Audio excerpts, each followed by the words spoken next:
వాక్యాన్ని ధ్యానం చేసుకుందాం. ఈరోజు నా హృదయంలో దేవుడు పెట్టిన ఒక ఆలోచన తలంపు ఏంటంటే, నేను ఓ ఫ్యామిలీని అడిగాను. ఏమని అడిగానంటే, ఎందుకు మీరు ఆత్మీయ స్థితిలో స్థిరపడడం లేదు, ఎందుకు మీరు ప్రార్థనలో బలపడడం లేదు, ఎందుకు మీరు వాక్యానికి సమీపంగా ఉండట్లేదు, మందిరానికి కూడా సరిగా రావడం లేదు, ఇలా ఎంతకాలం ఈ క్రైస్తవ్యంగా ఇలాగా బ్రతికేస్తే అనంటే, ఆయన సింపుల్గా వాళ్ళు ఒక మాట చెప్పారు. మా బాధలు మా కష్టాలు మీకేం తెలుస్తాయి పాస్టర్ గారు, మేము అనుభవిస్తున్నాం కాబట్టి మాకు తెలుస్తుంది. ఈ ప్రాబ్లం అంతా పోయిన తర్వాత మేము మంచి భక్తి చేస్తాం. భక్తి అలా ఎప్పుడు చేస్తారంట? వాళ్ళకున్న సమస్యలన్నీ పోయిన తర్వాత, వాళ్ళకున్న ఇబ్బందులన్నీ పోయిన తర్వాత చక్కటి భక్తి చేస్తారంట. అంటే ఉదయాన్నే లెగుస్తారు, రాత్రి కుటుంబ ప్రార్థన ఉంటుంది, ఆదివారం తప్పక వస్తారు, శుక్రవారం ప్రార్థనకి పాల్గొంటారు, రాత్రిపూట శనివారం సిద్ధపాటులో ఉంటారు, ఆన్లైన్ ప్రేయర్లో ఉంటారు, సువార్తలో ఏకీభవిస్తారు. ఇక ఏ కూడిక ఏ ప్రార్థన మానకుండా సిద్ధపడి ఉంటారంట. ఎప్పుడు ఉంటారంట వీళ్ళు? మాట్లాడాలి. మా సమస్యలన్నీ పోయిన తర్వాత ఉంటారని చెప్తున్నారు. దీనికి మనం ఏం ఆన్సర్ ఇవ్వాలి? మీరు చెప్పండి. వాళ్ళు విచిత్రమైన ప్రశ్న వేశారు. ఏంటో తెలుసా? మాకున్న కష్టాలు మాకున్న బాధలు మీకెందుకు ఉంటాయండి? మీరు పాస్టర్లు, మీరు ఏ పనికి వెళ్ళరు, ఇంటికాడ ఉంటారు కాబట్టి. మేమంటే పొద్దునే పనికి వెళ్ళాలి, చీటీలు, డోక్రా గ్రూప్ అప్పులు, లేకపోతే ఈఎంఐస్ ఇలాంటివన్నీ కట్టాలి కాబట్టి మా ప్రాబ్లం బట్టే మేము ముందుకెళ్తున్నాం. ఈ మాటకి ఒక సేవకుడిగా నేను ఏం చెప్పాలి? ఇప్పుడు మీరు అనుకోండి, పాస్టర్ గారు ఏ పనికి వెళ్ళరు కాబట్టి నచ్చిన టైంలో లేవచ్చు, నచ్చిన టైంలో పడుకోవచ్చు. సో మేము అలా కుదరదుగా. మరి మీకు ఈఎంఐలు, చీటీలు ఇలాంటివి ఉన్నాయో నాకు తెలియదు కానీ, బట్ మాకైతే మాత్రం నెల వచ్చినప్పటికీ, మొదటి నెల అలా స్టార్ట్ అయినప్పటికీ అన్నీ కట్టాలి. మరి ఇవన్నీ కట్టాలి అంటే మరి మేము ఎంతసేపు భక్తిలోనే ఉండిపోతే మా దృష్టి పని మీద ఎక్కడ ఉంటుంది? మేము చేసే పని మీద ఆ డబ్బులు కూర్చుకోవటం ఎలా సాధ్యం అని చెప్పినప్పటికీ ఇన్ని విషయాలు బట్టి నేనేం సమాధానం ఇవ్వాలి? మీరు ఆలోచించండి. మరి వారు చెప్పింది పాయింట్గానే ఉందిగా, వాళ్ళ బాధలు వాళ్ళకి కష్టాలు బట్టి. మరి అలా ప్రొసీడ్ అయిపోయి ఓకేనాయనా అని అన్నా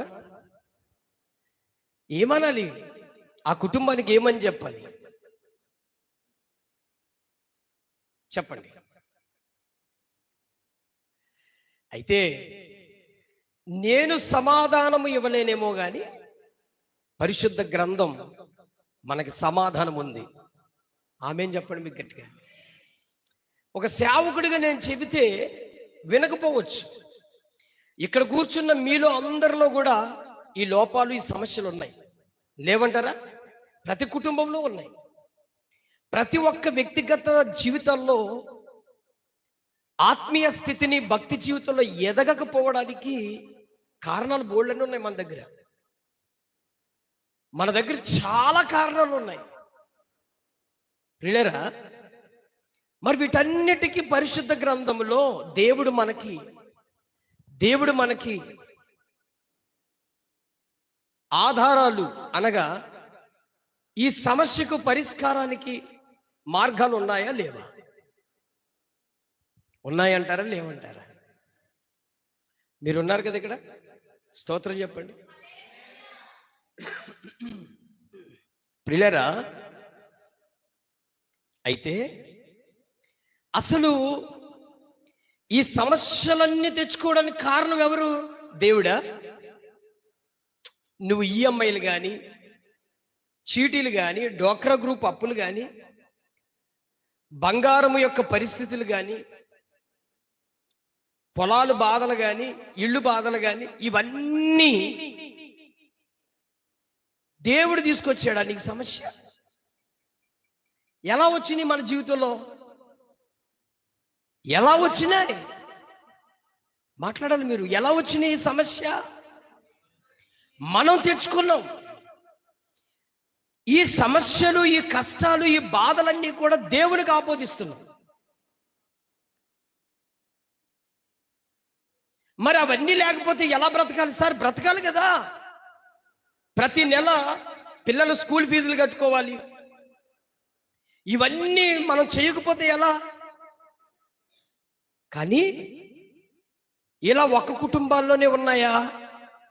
ఈ భూమి మీద పుట్టిన ప్రతి ఒక్కరు కుటుంబాల్లో ఉన్నాయి. భూమి మీద పుట్టిన మానవ జాతి అందరిలోనూ ఆర్థిక సమస్యలు, కుటుంబ సమస్యలు,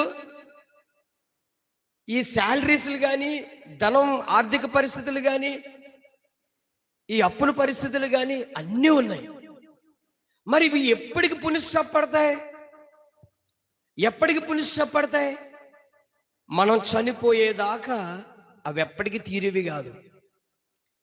వీటి కొరకు నువ్వు దృష్టి పెట్టుకుని, వీటి కొరకు నువ్వు ఆలోచనలు పెట్టుకుని, వీటి మీద నువ్వు మైండ్ పెట్టుకుని, వీటి మీద నువ్వు కాన్సన్ట్రేషన్ పెట్టుకుంటే పరలోకానికి వెళ్ళే ఆ గొప్ప ఆ స్థానాన్ని కోల్పోతావు. అలాగని అప్పులు చేసేసుకుని మీరు తీర్చకుండా ఎలా మట్టుకి అలాగ మనం భక్తి చేసేద్దాము అని అంటే చాలా తప్పది. దీనికి పరిష్కారం ఉంది, చాలా పరిష్కారం ఉంది. పరిశుద్ధ గ్రంథంలో ప్రతి దానికి దేవుడు ముందుగా మనకి పరిష్కారాలు పెట్టాడు. నీ జీవితానికి నువ్వు ఎలా బ్రతకాలో అన్నిటికీ దేవుడు దారులు వేశాడు, మార్గాలు వేశాడు.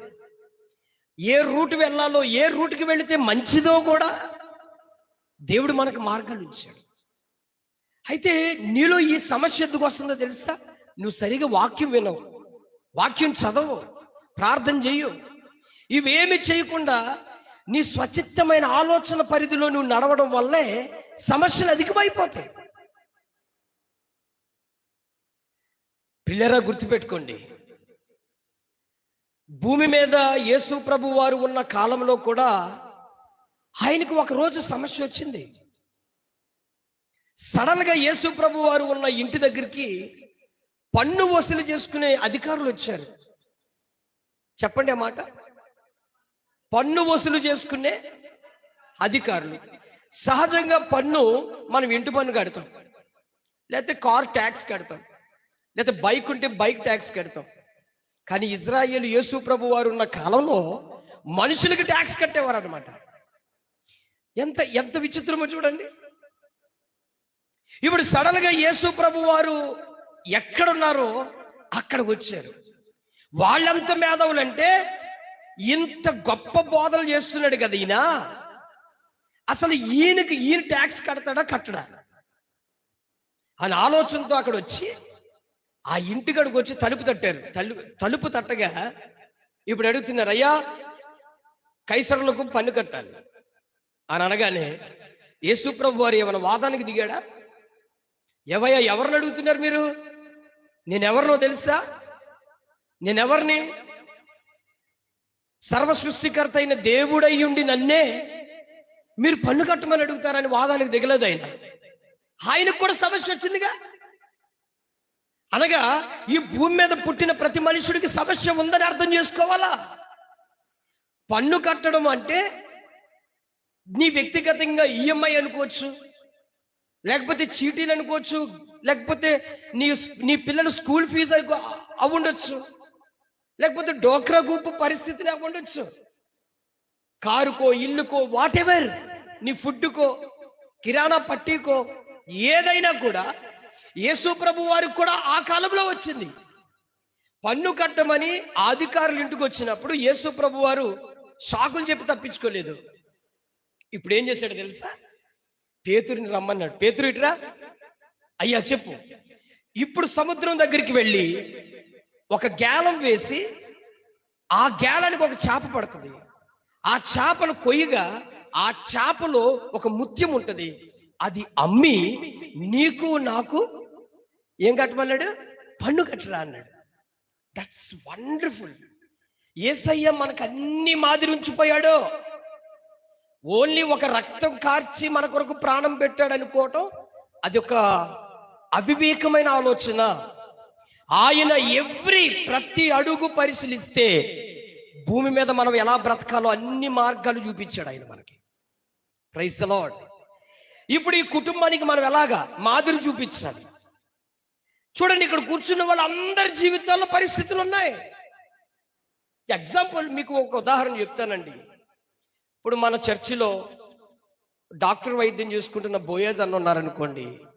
మన ఊహల్లో ఏమనుకుంటా, ఆయన ప్రతిరోజు ఆయన దగ్గర 3 మంది పేషెంట్లు వస్తారు, ట్రీట్మెంట్ చేసుకుంటున్నారు, ఆయనకేం కొద్దు ఉంటుందని అనుకోవచ్చు కదా. ఇప్పుడు వాళ్ళ పాపను చదివించడానికి దాదాపు సంవత్సరానికి వచ్చి 3 లక్షలు కట్టాలి. వాళ్ళు బ్రతకాలి కొన్ని. అంటే ఇప్పుడు ఆయన జీవితంలో కూడా ఏముంది? సమస్య ఉంది. మనుషుల దృష్టిలో ఏముంది? ఆయనకు ధనం వస్తుందని ఉంది. అందరి జీవితాల్లో ప్రతి ఒక్క సమస్య ఉంది. ఈ సమస్యలు ఆపోదించుకుని, ఈ పరిస్థితులు ఆపోదించుకుని చాలా మంది కుటుంబాలు భక్తి జీవితం కట్టుకోవడం మానేశారు, ఆత్మీయ స్థితిని స్థిరపరచుకోవడం మానేశారు. ఎంతసేపు ఈ పరిస్థితుల్ని పరిష్కరించుకోవడానికి పరిగెడుతున్నారు తప్ప, ఈ పరిస్థితులు పరిష్కరించుకోవడానికి పరిగెడుతున్నారు తప్ప, ఈ పరిస్థితులన్నిటికీ ఒక మార్గము చూపించి వీటికంటే ఉన్నతమైన స్థాయిలో నిలబెట్టగలిగిన దేవుని మార్గాలు వెతుకుదాము అనే ఆలోచన లేదు జనాల్లో. అది లేదు. ఇప్పుడు మీ తెలివితేటలు, మీ జ్ఞానం ఎంతవరకు పరిధిలో ఉంటుంది చెప్పండి?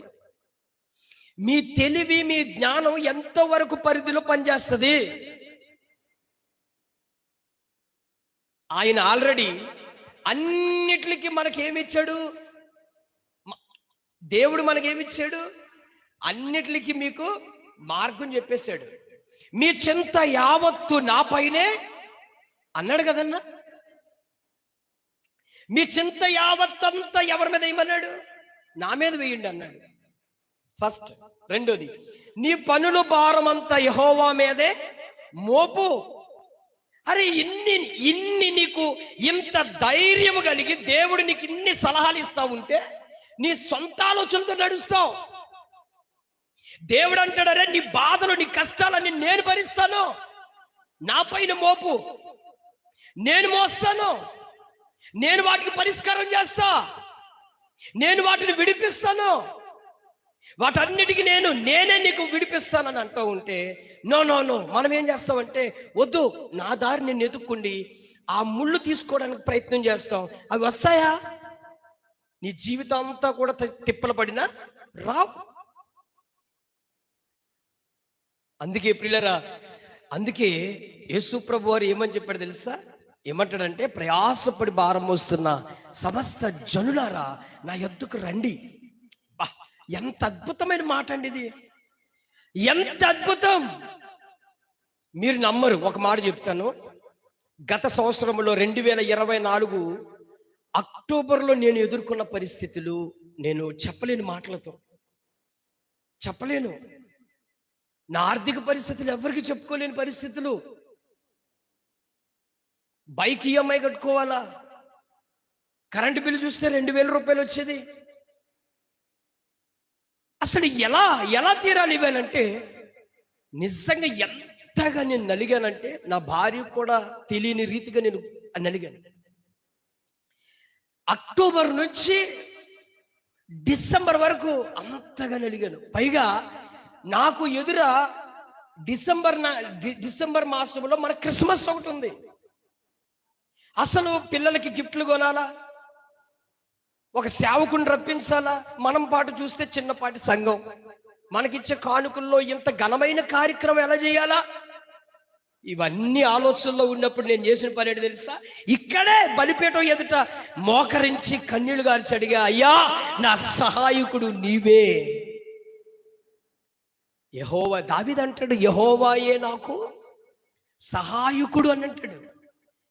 నేను ఒక్కటే అడిగా, ప్రభా నా శక్తి చేత, నా బలము చేత నేనేది చేయలేను, నా ఆలోచనలో, నా జ్ఞానంలో నేనేమి చేయలేను, నా శక్తికి నాకేది అవదు అని ఎప్పుడైతే మోకరించి ప్రభు బలిపీఠం యొద్ద అడుక్కున్నానో, 2 చేతులెట్టి చాపడుక్కున్నా, అయ్యా నాకు ఈఎంఐస్ కానీ, నా కరెంటు బిల్లులకు కానీ, ఈవెన్ నా ఇంట్లో కూరగాయలకు కూడా డబ్బులు లేని పరిస్థితి నాదే, ఏం చెయ్యాలయ్యా అని అడుక్కున్నప్పుడు ప్రభు పాదాలు పట్టుకుని అడిగితే, దేవుడు ఎంత కృపనిచ్చాడు అంటే ఆశ్చర్యం.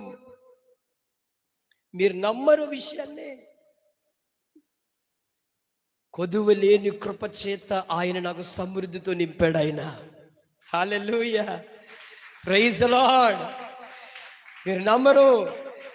అసలు క్రిస్మస్ ఎలా చేయాలయ్యా అని అంటే, పిల్లలకు గిఫ్ట్లు ఎంత ఇవ్వాలని అంటే, అసలు ఏం చేయాలయ్యా అని అంటే, ప్రతి సంవత్సరము జరిగే క్రిస్మస్ కంటే గత సంవత్సరంలో జరిగిన రికార్డు సృష్టించగలిగినంత గొప్ప క్రిస్మస్ దేవుడు జరిగించాడు. హల్లెలూయా. ఎప్పుడంటే నీ పనుల భారం, నీ ఆలోచన యావత్తు, నీ సమస్యలన్నీ ఆయన పైన నువ్వు మోపి, నువ్వు ఆయనకు ఆపాదించేసి నువ్వు చేయాల్సిన భక్తి జీవితం నువ్వు చేస్తే ఆయన చూసుకుంటాడు. ఆయన ఇన్వాల్వ్ అవుతాడు. ఆయన ఇన్వాల్వ్ అవ్వకుండా నువ్వేం చేస్తావంటే, నీ ఆలోచన, నీ తెలివి, నీ మేధావితనం నువ్వు ఉపయోగించుకుంటే దేనికి పనికి రాకుండా అక్కడే పొర్లుకుంటా పని అయిపోతుంది. ఈ లోపల నీ జీవితంలో వెనక్కి తిరిగి చూస్తే, ఎన్ని సంవత్సరాలు వెనక్కి తిరిగి చూస్తే ఎంత ప్రార్థనలు చేశావు, ఎంత భక్తి జీవితం చేశావు, ఎంత పరిశుద్ధంగా ఉన్నావు, ఎంత నీతిగా నిలబడ్డావు, ఎన్ని విధాలుగా నువ్వు కూటాల్లో పాల్గొన్నావు, ఎన్ని ఆరాధనలో నువ్వు ఆరాధించావు, ఏ విధంగా నువ్వు భక్తి జీవితాన్ని వెనక్కి తిరిగి చూస్తే ఎన్ని సంవత్సరాలు వెళ్ళిపోయినాయో అందులో సంపాదన లేదు. ప్రయాసపడ్డావు, అప్పులు తీరినట్టు కనబడదు, బాధలు తొలగినట్టు కనబడదు. కానీ చివరికి నీ జీవితంలో ఎంత మాత్రము సంతోషము, సమాధానం లేని బ్రతుకైపోయింది. నా ప్రియులరా, ప్రభువు మీద అందుకే నీ పనుల భారము నా మీద మోపు అంటాడు. ఇదిగో నా కాడి సులువుగా ఉంది. ప్రయాసపడి భారం వస్తున్న సమస్త జనులారా, ఎవ్రీ 1%, మీరందరూ నా యొద్దకు రా, నేనున్నా నా యొద్దకు రా. నీకే సమస్య ఉంది, ఏ పరిస్థితుల్లో కృంగిపోతున్నావు, ఏ కష్టాల్లో, ఏ వేదనలో, చెప్పుకోలేని ఏ బాధల్లో నువ్వు నలిగిపోతున్నావో, నా దగ్గరికి వచ్చి నాతో చెప్పుకుని నాపై వేయి, నేను మోస్తా, నా కాడి తేలిగ్గా ఉందిరా బాబు. ఇంత గొప్ప ఆధారం మనకి దేవుడు చెబుతూ ఉంటే మనం వినమండి. ఇంత సూచనలు ఇస్తా ఉంటే వినం. నేను బ్రదర్ ఆండ్రూ అనే పుస్తకాన్ని చదివాను. ఆండ్రూ, నేను అందుకే భక్తులు చరిత్ర పుస్తకాలు చదువుకోండి, దేవుడు మీ విశ్వాసాన్ని అభివృద్ధి చేస్తాడు. అర్థమైందా? ఆ దైవజనుడి పేరు ఆండ్రూ. అతను ఒక యవనస్తుడు. చిన్న మాట చెప్తాను, ఆయన జీవితంలో జరిగిన విషయాన్ని చెప్తాను. ఆయన ఒక బైబిల్ కాలేజీలో జాయిన్ అయ్యాడండి. నెలకొచ్చి ఆయన ఫీజు కట్టడానికి ఆయనకి ఎవరు లేరు. విశ్వాసంతో బైబిల్ కాలేజీలో జాయిన్ అయిపోయాడు. జాయిన్ అయిపోతే ఆయన అనుకునేవాడంట, నెల ఆ సంవత్సరం వచ్చినప్పటికీ ఆఖరి ఇంకా ఫీజు కట్టించుకునే ఇంకో నెల 10 రోజులు ఆ టైం దగ్గరకు వచ్చినప్పటికీ ఈయన ఆలోచించేవాడంట, నాకు అసలు ఆ బుక్ చదివితే నాకు ఎంత నవ్వు వచ్చిందో. ఆయన అనుకునేవాడంట ఫీలింగ్ ఏమన్నా తెలుసా, ఇప్పుడు రోడ్డు మీదకి వెళ్తే ఎవరన్నా పర్సు పడిపోయి అందులో ఒక 10,000 రూపాయలు ఎగ్జాంపుల్ అలా ఉంటే, అలా కొంత డబ్బులు దొరికితే నేను ఫీజు కట్టేసుకుంటాను కదా. లేకపోతే ఎవరన్నా నేను దారిలో వెళితే ఎవరిదన్నా గోల్డ్ ఏదైనా పడిపోయి దొరికితే నేను ఫీజు కట్టేసుకుంటాను కదా. మీలో కూడా చాలా మంది అనుకునే విషయాలు ఏవి, నాకు 1 కోటి రూపాయల మూట దొరికితే నా అప్పులన్నీ తీర్చేసుకుంటాను. అయ్యా ఇక అసలు ఏమి తిరిగిలేదు, నేను వెంటనే ఇంక అక్కడి నుంచి నన్ను మించిన దావీదు లేడు, నన్ను మించిన దానియేలు లేడు, నన్ను మించిన పౌలు లేరు అన్నట్టుగా ప్రవర్తించేస్తాం. అది ఊహా కల్పితం. సో ఆండ్రూ కూడా అదే ప్లానింగ్ తో ఆలోచిస్తున్నాడంట. అలాగ ఆలోచించడమే కాదు, రోడ్డు మీద అలా నడిచాడంట. కొంత దూరం నడిచాడు, ఎలాగైనా దేవుడు సాయం చేస్తాడేమో అని. అలాగే ఎవరిదైనా బంగారు పడిపోతే అలాగైనా కట్టుకుందామని చివరికి ఒకే ఒక్క రోజు ఉందండి, ఆయన సిచ్యువేషన్, ఫీజు కట్టకపోతే ఆయన అవుట్. ఆయన ఫీజు కట్టకపోతే నువ్వు బయటికి వెళ్ళిపోవాలా. నీకు భోజనం పెట్టి, నీకు లెక్చరర్లను పెట్టి, అన్నీ ఇచ్చి, నువ్వు ఆ టయానికి నువ్వు ఫీజు కట్టకపోతే నిన్నెవడు చూస్తాడు? రూమ్ అకామిడేషన్ ఇవన్నీ నీకు ఇవ్వాలి కదా సమృద్ధిగా. ఇప్పుడు నలిపేసుకుంటున్నాడు. ఇప్పుడు ముందేమో తన ఆలోచనలు చేశాడు. మీకు అర్థమవుతుందా? తన ఆలోచనలు, రోడ్డు మీద వెళ్తే అది దొరుకుద్ది, ఇది దొరికితే కట్టేసుకుందామని తన స్వచిత్తమైన ఆలోచనలు చేశాడు. ఇప్పుడు అలాగే మోకరించి ప్రార్థన చేశాడంట. ప్రార్థన చేసుకుంటా ఉంటే సడన్గా ఇంకొక ఆ రోజే ఆ 2-3 గంటల్లో ఆ ఫీజు కట్టాలి. అప్పటికే గట్టి వార్నింగ్ వచ్చేసినాయి ఈ ఆండ్రూకి. అబ్బాయి, ఈ రోజు నువ్వు ఫీజు కట్టకపోతే నేను పంపించేస్తావని. సరే, మోకరించి ప్రార్థన చేసుకుంటున్నాడు. దేవా, మీరు సహాయం చేసే దేవుడు అని. నువ్వు సహాయం చేస్తావు కదా నాయనా. అయ్యా, నా ఆలోచనలు చేశాను, నాకు రోడ్డు మీద ఏది దొరకలేదు. రోడ్లప్పుడు తిరిగాను, చెట్లప్పుడు తిరిగాను, ఏదైనా పర్సు బంగారం దొరుకుద్దేమో, ఏది దొరకలా. కాబట్టి నేను నీ పైన ఆనుకుంటున్నాను, నాకు సహాయం చేయవా? ఇక 1 గంట సేపే టైం ఉంది. ఈ గంట లోపల నేను డబ్బు కట్టకపోతే నేను ఈ కాలేజీలో నుంచి బయటకు వెళ్ళిపోవాలయ్యా అని ప్రార్థన చేశాడండి. మోకరించి అడుగుతున్నాడు. అడిగిన వెంటనే కన్నీళ్లతో ఏడుస్తున్నాడు. ప్రభువా, నీవు తప్ప నాకు దిక్కు ఎవ్వరు లేరయ్యా. అలాగే ఎప్పుడైతే ఏడుస్తూ అడుగుతున్నాడు, కాలింగ్ బెల్, ఆ రూమ్ బెల్ టక్కుని బెల్ కొట్టారు. కొట్టినప్పటికీ, అరే ఇంత ప్రార్థనలో ఉంటే బెల్ ఎవరు కొడుతున్నారు అని చెప్పి సడన్ గా డోర్ దగ్గరికి వెళ్ళి డోర్ తీసినప్పటికి ఒక పోస్ట్ మ్యాన్ ఉన్నాడు. పోస్ట్ మ్యాన్ అండి, బాబు ఆండ్రూ అంటే నువ్వేనా? ఎస్ నేనేనండి, నీకు ఒక పార్సల్ వచ్చింది అన్నాడు. పార్సలా? నాకెవరు పార్సల్ కట్టిన వాళ్ళు ఉన్నారు? నాకెవరు కట్టిన వాళ్ళు ఉన్నారబ్బా అని చూస్తే, సరే సంతకం పెట్టుకుని పోస్ట్ మ్యాన్ వెళ్ళిపోయాడు. ఈ పార్సల్ ఇంట్లో గదిలోకి వెళ్ళినప్పటికీ ఆ పార్సల్ మీద డేటు 6 నెలల క్రిందట పంపించిన పార్సల్ అంటది. 6 నెలల క్రిందట పంపించిన ఈ పార్సల్ ఓపెన్ చేస్తే అందులో ఈయన కాలేజీకి కట్టాల్సిన ఫీజు డబ్బులు ఉన్నాయంట.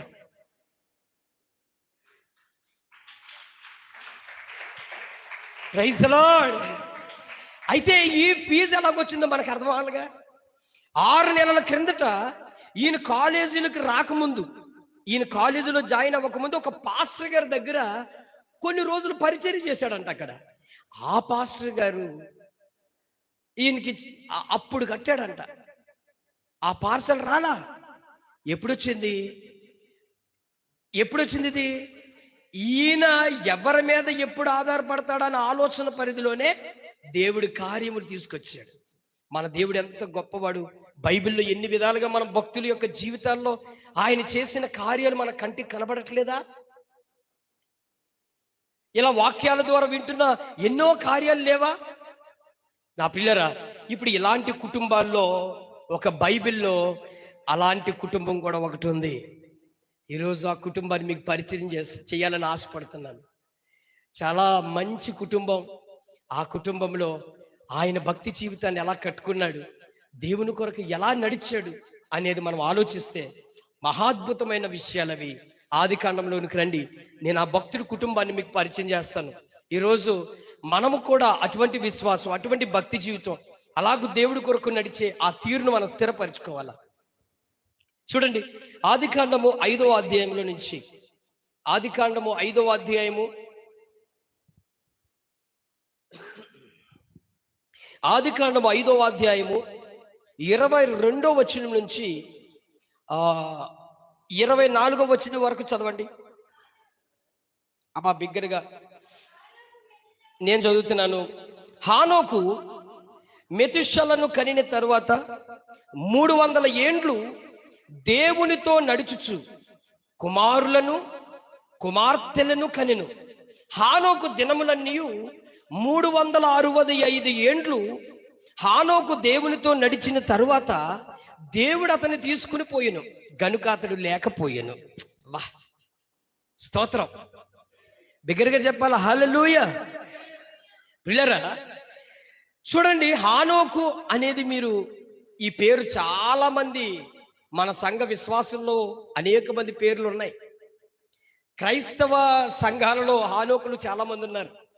పాపం బైబిల్ హానోకులాగా నడిచిన వాళ్ళు కాదండి, వాళ్ళ నడకల్లో నడిచే హానోకులు ఉన్నారు. ఈ బైబిల్లో ఉన్న హానోకు దేవునితో 300 ఏండ్లు నడిచాడంట. మన క్రైస్తవ సంఘాల్లో ఉన్న హానోకులు ఒక ఆదివారం నడిస్తే ఇంకొక ఆదివారం రాడు. మీకు అర్థమవుతే ఒట్టు. స్తోత్రం కలుగును గాక. మీరు కొంచెం తీరిగ్గా చక్కగా చూడండి, మీకు అర్థమవుద్ది. బైబిల్లో ఉన్న హానోకు దేవునితో 300 ఏండ్లు నడిచాడంట. మరి చర్చిలో ఉన్న హానోకు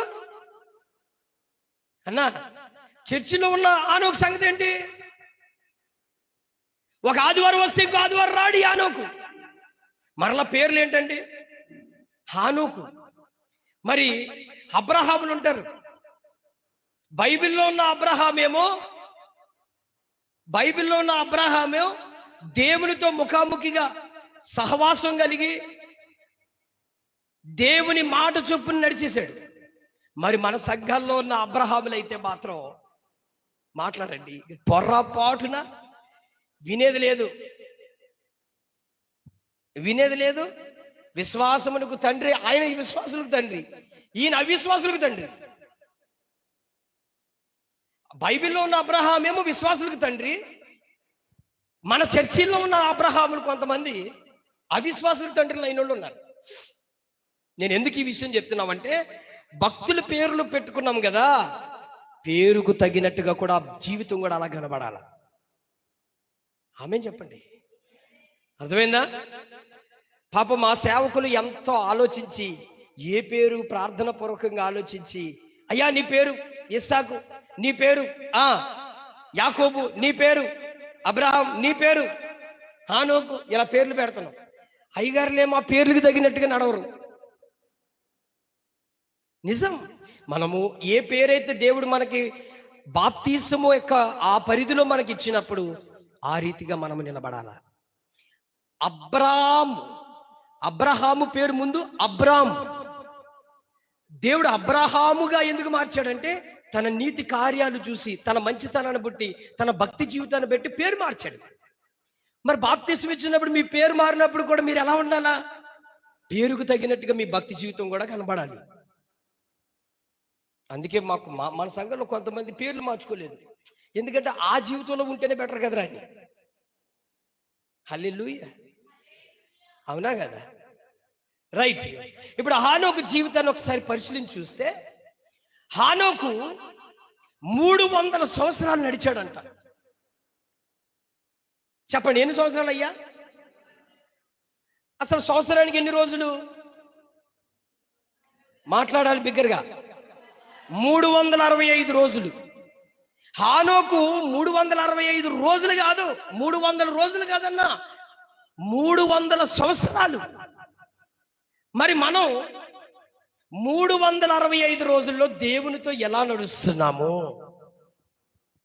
అసలు 300 సంవత్సరాలు ఎక్కడ, 365 రోజులు ఎక్కడ? 365 రోజుల్లో దేవునితో ఎలా నడుస్తున్నాము మనం క్వశ్చన్ వేసుకోవాలి. ప్రశ్న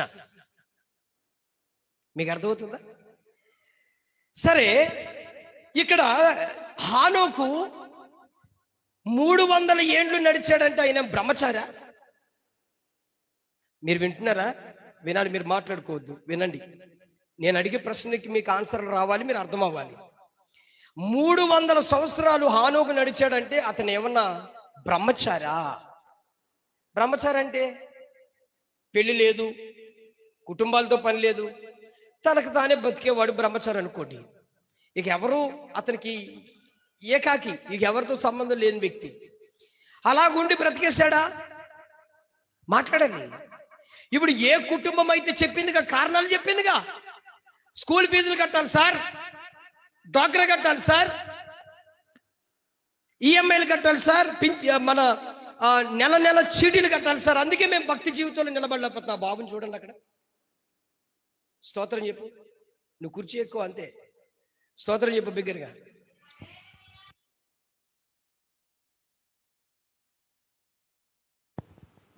హల్లెలూయా. ఇప్పుడు హానోకు ఏకాకి కాదు, ఆయన ఒక్కడే కాదు, ఆయనకు కుటుంబం ఉంది. అక్కడ రాయబడింది చూడండి. హానోకు మెతుషెలను కనిన తర్వాత 300 ఏండ్లు దేవునితో నడుచుచు ఎవరిని కన్నాడంట? కుమారులను కన్నాడు, కుమార్తెలను కన్నాడు. అంటే పెద్ద సంతానమే ఉంది ఇంట్లో అమ్మా, పెద్ద సంతానమే ఉంది. మరి పెద్ద సంతానికి ఈ ఇంటికి దిక్కెవరు? హానోకే కదా. ఈ ఇంటి యజమాన్యమునకు అధికారి ఎవరు? హానోకు. మరి యానోకు 300 ఏండ్లు ఎలా నడిచాడండి? ఇంత కుటుంబాన్ని పెట్టుకుని తిప్పు కొడితే మీ ఇంట్లో ఒక బుడ్డోడు ఉంటాడేమో. వాళ్ళని పెంచుకోవడానికి ఎన్ని సాకులు చెప్తావో తెలీదు. ఇప్పుడు ఈ కుటుంబాలు కూడా ఇలాగే సాకులు చెప్తున్నారు, మేము అది కట్టాలి ఇది కట్టాలి. మరి హానోకు పరిస్థితి ఏంటి? నీ ఇంట్లో ఒక 2 పిల్లలు పెట్టుకుని నువ్వు ఇన్ని సాకులు చెప్తావు. మరి అసలు హానోకు ఎంతమంది? 300 సంవత్సరాల్లో 365 సంవత్సరాల్లో ఇతనికి పుట్టిన పిల్లలు కుమారులు కుమార్తెలు అంట. మరి వాళ్ళని పెంచుతూ ఇన్ని సంవత్సరాలు నడిచాడంటే ఇది ఎంత గొప్ప ఆశ్చర్యం. మీరు చెప్పండి. ఒక్కరోజు కూడా మిస్ అవ్వలేదు అక్కడ. దేవుడు పరిశుద్ధాత్ముడు ఖచ్చితంగా ఆయన నడిచిన నడకను మ్యాన్షన్ చేశాడు. ఆయన అబద్ధం ఆడుటకు నరుడు కాదు.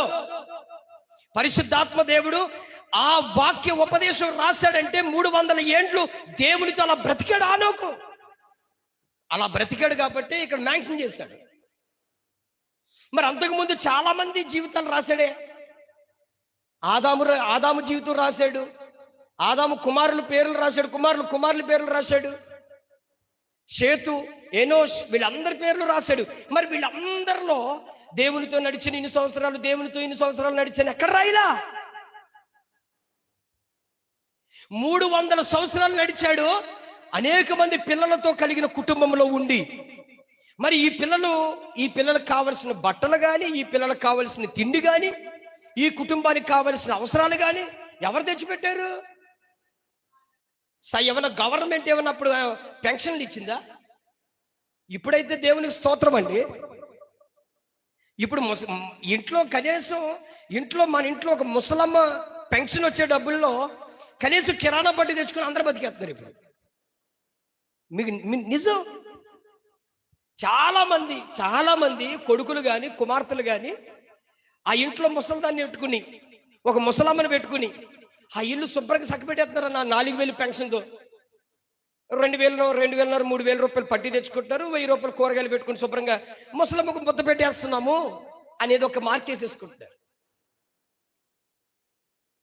ఇప్పుడంటే గవర్నమెంట్ అనేక రూల్స్ వచ్చినాయి, చక్కగా అన్ని సదుపాయాలు ఉన్నాయి. కోటా బియ్యం వచ్చేస్తుంది. ఇంట్లో మీకు 4 ఉన్నారనుకో 20 కేజీలు బియ్యం వస్తున్నాయి. అవునా కదా? మరి హానోకు పరిస్థితి ఏంటప్పుడు? హానోకు వారి కుటుంబంలో అంతమంది పిల్లలకి ఆహారాలు తీయడం కానీ, వారి పెళ్లిళ్ళు చేయడం కానీ, వాళ్ళకి ఏదైనా చక్కదిద్దడానికి కానీ ఇన్ని పరిస్థితులు హానోకు జీవితంలో ఉన్నప్పుడు 300 ఏండ్లు దేవునితో ఎలా నడిచాడు? How to possible? నేను మిమ్మల్ని అడుగుతున్నాను ఈరోజు. నువ్వు తిప్పు కొడితే కొంచెం బాకీలు ఉంటాయో, 2 పిల్లలు పెంచడానికి, నీ భార్యను పెంచుకోవడానికి అనేక విధాల్లో మార్గాలు దొక్కుతావు. ఈరోజు దేవుడు నిన్ను ప్రశ్నిస్తున్నాడు. హానోకు తన కుటుంబంలో ఉన్నాడు, అన్ని బరువు బాధ్యతలు కలిగిన వాడే, పిల్లలకి ఏది తక్కువ చేసేవాడు కాదో, వాళ్ళకి అన్ని చక్కదిద్దిన వాడే.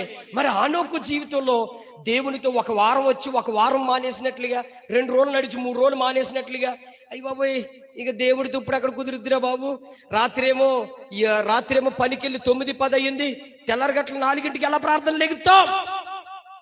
మనం చెప్పే సాక్షులు ఈ శాఖలు. ఈ ఎర్లీ మార్నింగ్ ఆన్లైన్ ప్రేయర్లో ఒక బ్రదర్ని అడిగితే అంటాడు, రాత్రి అంతా అలసిపోయానన్నా, ఉదయాన్నే నేను రాలేనన్నా అన్నాడు. సారీ, మీరేం కాదు, ఉన్నారు ఆల్రెడీ చాలా మందిని ఉన్నారు. జాగ్రత్త. భక్తి జీవితానికి, నువ్వు చేసుకున్న పనులకి, నీ సంపాదన కొరకు, లేకపోతే నీ ఆర్థిక సమస్యల కొరకు ఆపోదించొద్దు. నో. అర్థమైందా? నీ భక్తి జీవితానికి నీ కుటుంబ భక్తి జీవితానికి సంబంధం లేదు. హానోకు ఎన్ని సంవత్సరాలు నడిచాడమ్మా? రికార్డ్ అండి, 300 సంవత్సరాలు నడిచాడన్నా. 300 సంవత్సరాలు నడిచిన ఈ రోజుల్లో చూడండి, జాగ్రత్తగా వినండి, ఆయన ఎక్కడా కూడా ఒక్క రోజు కూడా మిస్ అయినట్టుగా మ్యాక్సిమం చేయలేదు దేవుడు.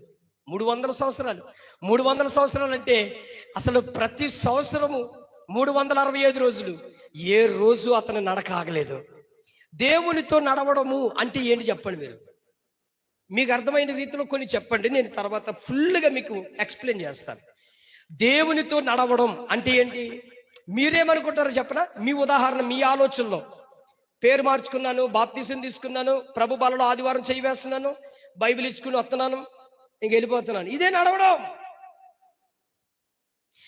దేవునితో నడవడము అంటే ఏమిటి మీరు చెప్పండి.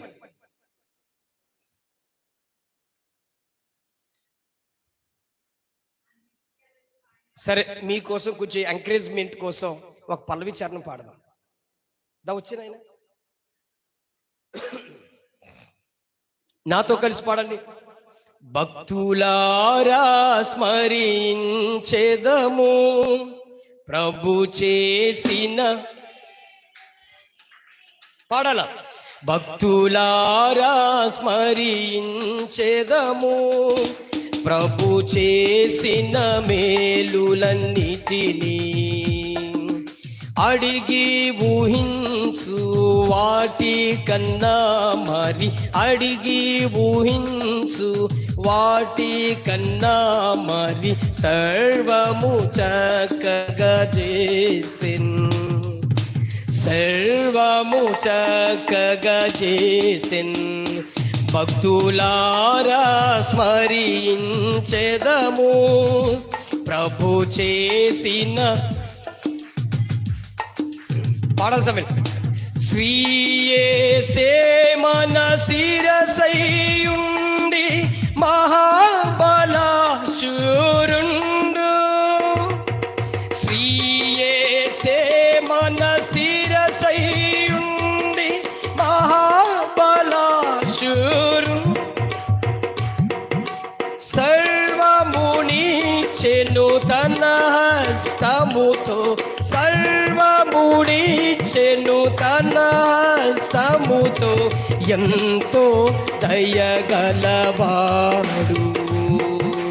సర్వమునిచ్చెను తన హస్తముతో, ఎంతో దయగలవాడు. భక్తులారా స్మరించెదము ప్రభు చేసిన, పాడాలి పాడాలి. భక్తులారా ప్రభు చేసిన, కొంచెమే కాలము మిగిలియున్నది ప్రభువును వెరీ గుడ్. కొంచెమే కాలము మిగిలియున్నది ప్రభువును, కనుక మనము నడచుకొనేదము, కనుక మనము నడచుకొనేదము. ఎస్, ఆమేన్. ఇంకొకసారి, కనుక మనము నడచుకొనేదము ప్రభు మార్గములయందు. భక్తులారా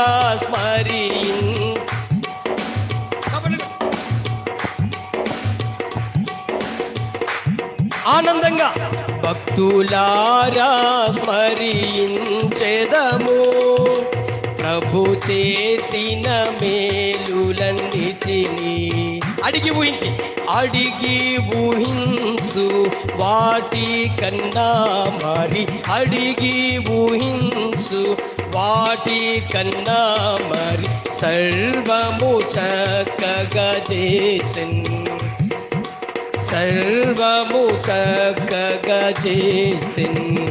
భక్తులారా స్మరించెదము ప్రభు చేసిన. హల్లెలూయా. రైట్. హానోకు దేవునితో నడిచాడు అన్నాడు కదా. నడవడం ఏంటి దేవునితో? దేవునితో నడవడము అంటే ఎలా నడిచాడు, ఏ రీతిగా నడిచాడు? Very good. ఆజ్ఞలన్నీ గైకొన్నాడు. చెప్పండి, దేవునితో నడవడం అంటే ఏంటి, ఎలా?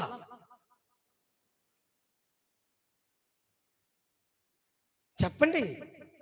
దేవునితో హానోకు నడవడము ఎలా నడిచాడు? ప్రార్థనలో నడిచాడు, ఆత్మలో నడిచాడు, శరీరంలో నడిచాడు. ఇంకా చెప్పండి, చెప్పాలమ్మా. ప్రేమతో నడిచాడు. నేను ఒక మాట చెప్పనా? ఒక ఫైనల్ వర్డ్ చెప్తానేనండి. హానోకు ఎన్ని సమస్యలున్నా, ఎన్ని కష్టాలున్నా, ఎన్ని బాధలున్నా, ఎన్ని ఇబ్బందులున్నా, ఎంత ఆర్థిక పరిస్థితులు వచ్చినా, పిల్లలు ఒక పక్కన స్కూల్ ఫీజులు ఎదురైనా, లేకపోతే ఎటువంటి తిండి లేకపోయినా, ఎటువంటి కరువు పరిస్థితి వచ్చినా, హానోకు దేవునితో నడవడం మానలేదు. నడవడం అంటే ప్రతి దినము ప్రార్థనలో నడిచాడు, ప్రతి దినము ప్రతి సమస్యలో విశ్వాసములో నడిచాడు, ప్రతిసారి ఇరుగు పొరుగు వారి ప్రేమలో నడిచాడు. ఇక క్రీస్తును ప్రత్యక్షతగా చూపించేశాడు అన్నమాట. భూమి మీద శరీరముతో ఎత్తబడిన వాళ్ళు ఎంతమంది? ఇద్దరిలో ప్రధానంగా ఫస్ట్ గా ఎత్తబడింది హానోకు. రెండో వారు ఎవరు? ఏలియా. ఎంత గొప్ప చూడండి. 300 ఏండ్లు దేవునితో నడవడం అంటే అతనికి వచ్చిన అప్పులైన, బాధలైన, కష్టాలైన, ఇరుకులైన, సమస్యలైన, ఏ ఇబ్బందులైనా ఆయన దేవునితో ప్రార్థన మానలేదు, దేవునిలో విశ్వాసం మానలేదు, దేవుని ధర్మశాస్త్రం మందు నిలకడ. అప్పటికి ఏ మందిరం లేదు, ఏ చర్చి లేదు, ఏ పాస్టర్ లేరు, ఎవరు లేరు, బలపరిచిన లేరు, ఆదరించిన లేరు. కానీ దేవుడే దిక్కనుకుని బ్రతికాడు. అమ్మా, ఇక్కడ మీకు ప్రతి వారం వాక్యం బోధించిన సేవకుడున్నా మీకు ఫోన్ చేసి, అమ్మా మంచిగా ప్రార్థన చేసుకుంటున్నారా అని మిమ్మల్ని బలపరిచినోళ్ళున్నా మనము వంకర త్రోవల్లోకి వెళ్ళిపోతున్నాం. అంటే మీకు ఇంతమంది చెప్పిన వాళ్ళు ఉన్నా సరే మన నడకెట్ వెళ్తుంది. ఎంతమంది మిమ్మల్ని ప్రోత్సహించి, మిమ్మల్ని తట్టి లేపి ఇలా బతకండి, ఇలా ఉండండి, ఇలా జీవించండి అని మిమ్మల్ని తట్టి లేపిన వాళ్ళు ఉన్నా కూడా మన త్రోవలు ఎటు వెళ్తున్నాయమ్మా? అమ్మా నువ్వు చదువుదు కానీ తర్వాత వినండి, చదువుదురు కానీ చెప్పండి. మిమ్మల్ని ఎంతమంది ప్రోత్సహించినా మన మార్గాలు వేరు, మన త్రోవలు వేరైపోతున్నాయి. కానీ హానోకు ఎవరు లేరు, ఏ సంఘము లేదు, ఏ సేవకుడు లేడు, ఏ ధర్మశాస్త్రం లేదు, ఏ లా లేదు, గవర్నమెంట్ కనీసం ఏ విధమైన రూల్స్ ఏమీ లేవు. ఏమీ తెలియని ఆ కాలంలో, అజ్ఞానమైన ఆ కాలంలోనే హానోకు దేవునితో నడిచాడంటే దట్స్ రికార్డ్. వండర్ఫుల్. అపోస్తల కార్యంలో దేవుడు పౌలు గారు ఒక చోటను వర్ణిస్తాడు. ఏమంటాడో తెలుసా?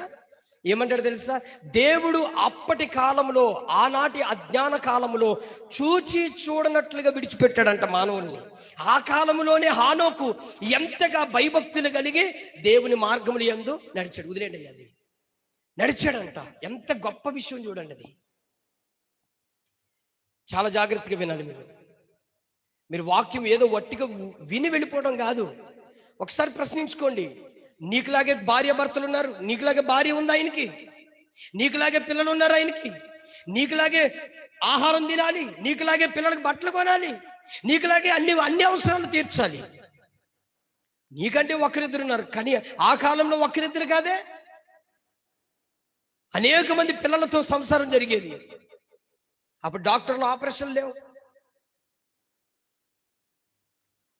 ఆ కాలంలో హానోకు దేవునితో నడవడం అంటే ఏ కరువు వచ్చినా, ఏ బాధ వచ్చినా, ఏ కష్టం వచ్చినా ఆయన దేవునిని విడిచిపెట్టలేదు. ఇదే రీతిగా మరలా ఇదే పాత నిబంధనలో హబకుక్కు కూడా భక్తుడు ఇదే రకంగా చెప్తాడు. చూడండి, హబకుక్కు గ్రంథంలో నుంచి ఆ భక్తుడు హబకుక్కు ఏం చెప్తాడో చూడండి. హబకుక్కు కూడా ఎంత ధైర్యమైన మాట చెప్తాడో చూడండి. మరి మనం అందరము అలాంటి వాక్యాలను తెలుసుకున్నప్పుడు, అలాంటి వాక్య గ్రంథాలు గమనించినప్పుడు మనం కొంచెం సిగ్గుపడాలి. హబక్కూకు గ్రంథము 3వ అధ్యాయం తెరవండి, బైబిల్ తెరవండి. హబక్కూకు పుస్తకం 3వ అధ్యాయం 17వ వచనం నుంచి చదవండి. నేను చదువుతున్నాను చూడండి. 17వ వచనం, అంజూరపు చెట్లు పుయ్యకుండినను, ద్రాక్ష చెట్లు ఫలించకపోయినను, ఒలివ చెట్లు కాపులేకయుండినను, చేనిలోని పైరు పంటకు రాకపోయినను, గొర్రెల దొడ్డులు లేకపోయినను, సాలలో పశువులు లేకపోయినను, నేను యెహోవా యందు ఆనందించుదును, నా రక్షణకర్త అయిన నా దేవుని యందు నేను సంతోషించుదును. ఇది దేవునితో నడవడం అంటే. అసలు మనం ఆపోదించుకుంటే చూడండి, అంజూరపు చెట్లు పుయ్యకపోతే చచ్చిపోవడానికి రెడీగా ఉంటాం. ద్రాక్ష చెట్లు ఫలించకపోతే అసలు ఊరుదిలేసి వెళ్ళిపోతాం. ఒలివ చెట్లు లేకపోతే మన బతుకులు ఎటు వెళ్తాయో తెలియదు. చేనిలోని పైన పంటకు రాకపోతే పొలం గడ కూర్చుని ఏడుస్తాం. ఇక తర్వాత సాలలో పశువులు లేకపోతే ఆరాధన మానేసి గేదెల కోసం తిరుగుతాం. మనం ఆపోదించుకుంటే క్లియర్. వాళ్ళు ఏమున్నా లేకపోయినా నాకు దేవుడితోనే పని. ఎందుకు? నాకు ఊపిరి పోస్తుంది దేవుడు, నా ప్రాణాన్ని నిలబెట్టింది దేవుడు. ప్రసంగి గ్రంథం భక్తుడు ఏమంటాడు తెలుసా? నీ సెలవు లేకుండా ఒకడు కడుపు నిండి తృప్తి చెందుట ఎవనికి సాధ్యం? ఎవడికి? నీ సెలవు లేకుండా కనీసం ఈ భూమి మీద ఒక చీమ కూడా ఆహారం తినలేదు. నీకు నాకు సిగ్గు శర ఉండాలి ఈ విషయంలో. చీమ కూడా ఆహారం తినలేదండి. మనమైతే పీకల దాకా తినేస్తాం. కీర్తన భక్తుడు అంటాడు, నా ప్రజలు ప్రార్థించకుండా ఆహారం మింగునట్లు అని అంటుంది అక్కడ. అసలు ఆ ప్రార్థించకుండానే తిండి తినేసిన వాళ్ళు ఉన్నాం మనం. దేవుడు ఈ ఆహారం ఎందుకు ఇచ్చాడని కృతజ్ఞత లేకుండా తినేవాళ్ళు అనేక మంది. అందుకే నీ సెలవు లేకుండా ఒకడు ఆహారము తిని తృప్తి చెందుట ఎవరికి సాధ్యం? నా పిల్లరా, హబక్కూకు భక్తుడు కూడా ఏమంటున్నాడు? అసలు నాకు ఏమున్నా లేకపోయినయ్యా నీలోనే నేను ఆనందిస్తాను. అది నిజమైన క్రిస్టియన్ లైఫ్, అది నిజమైన భక్తి జీవితం. వాళ్ళకి భార్య బిడ్డలు లేరా? వాళ్ళకి అందరూ లేరా? మరి నీకుంటేనే నువ్వు చెప్పుకుంటావు ఎందుకు? నాకు ఈ సమస్య ఉంది, నాకు ఈ పరిస్థితి ఉంది, నాకు ఈ కష్టం ఉంది, అందుకే నేను ప్రార్థన చేయలేను, అందుకే నేను ఆరాధించలేను, అందుకే నేను మందిరానికి రాలేను, అందుకే ఉపాసకుడికి రాలేను, అందుకే రాత్రి కొడుకులు రాలేను, అందుకే నేను ఏ సువార్తకి రాలేను, అందుకే ఆన్లైన్లో నిలబడలేను. ఎందుకు చెప్తున్నావు ఇవన్నీ? ఎవరికి చెప్తున్నావు? నా పిల్లలు గుర్తుపెట్టుకోండి, నిన్ను బట్టి కొత్తగా వచ్చిన వాళ్ళు కూడా రక్షణ పొందినట్లుగా ఉండాలా. నిన్ను చూసి నీ భక్తి జీవితాన్ని బట్టి వాళ్ళు ఎలా చెయ్యాలిరా భక్తి అన్నట్లుగా వాళ్ళు అర్థమైపోవాలి. ఆ మనసు వాళ్ళు కలిగించేలాగా మనం కనబడాలి. అర్థమైందా ప్రియులారా? ఇప్పుడు హానోకు 300 ఏండ్లు నడవడం, దేవునితో నడవడం అంటే అన్ని కష్టాలలో, అన్ని బాధలలో, అన్ని ఇబ్బందుల్లో దేవుణ్ణి ఎక్కడ విడిచిపెట్టలేదు. ఆయన ఎక్కడ కొదువు కలిగి ప్రార్థన చేయలేదు.